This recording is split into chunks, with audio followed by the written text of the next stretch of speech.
been a next man up mentality for his pitching staff, all year, and you've heard your number called a little bit more as of late. I mean, how would you kind of assess how the bullpen is kind of coming together? It's like you said, it's next man up. You never know when your number's going to be called, given situations and how people do and stuff. So it's important, being an older guy. I kind of understand that you just never know. You could be pitching 3 times a week, once every 2 weeks. You just got to be mentally ready. And I think physically we're always ready, and you just have to be mentally ready. How much has having Casey back the last couple of weeks helped you guys as a bullpen? It's huge. Casey's a really, really good pitcher, and we're going to really need him this year. Didn't really have a good view from where we were sitting in the bullpen. How hot were you when you came in?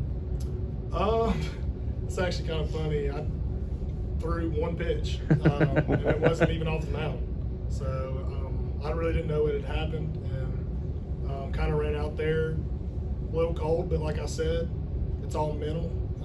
My velocity was maybe 1 or 2 ticks down from normal. So it just goes to show that if you're mentally ready, then you're good to go. What's it like attacking that batting order? They're a good lineup, and they've been hot recently. So it's very important. Our strategy is get the 2 strikes as fast as we can, and that's just the way that we go about attacking them. And the back end there too, Pico has a decent inning, and then Parker comes in, and Parker's been a little bit up and down. But how hard are you rooting for those guys? Like when you're down in the pen, that guy goes out there and get outs for your team. And what's that like as their teammate? It's like a brotherhood here. That's why you come to Mississippi State. We always want each other to do good, and when Parker goes out there and has a good inning, and Pico and whoever goes out there, huge for Brandon Smith today. We're all rooting for each other because we've had some struggles, but we're always there for each other, and it's huge for each guy that goes out there and does well. You mentioned Brandon too. A guy that was in the bullpen for a while. Really competitive start for him tonight. How happy are you for him to see him go out there and pitch as well as he has the last 2 outings? He's done really, really well, and he deserves it. That's why he got the start, and he's one of my good buddies. So, I thought it was great that he did great tonight. So it was good to see that. And, From your view in the dugout, Chris Mona said that he kind of sensed after Kellen worked that walk that the inning was going to start building some momentum. Did you get that sense as well that once you got base, you guys had a chance?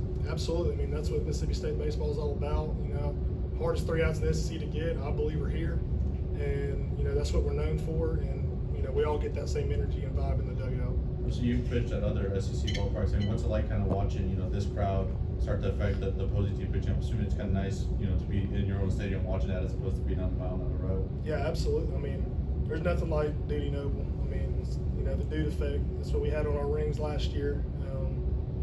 It's just crazy how that works out sometimes in the late game here, and we just all get that sense and that vibe, and that's what we had a lot last year, and that's kind of a feeling that we had tonight. Most of the times you've been a 1 appearance guy on the weekend, 5 pitches tonight. Good chance you hear your number called again before the weekend's over. How ready are you to go out there and do it again? Absolutely. It's just like what I go back to. I'm ready. Even if I'm a little sore, which I'm not, I'm good. It's just mental. I believe it's all mentality, and that's what I've learned through my career is if you're ready mentally, then you're good to go.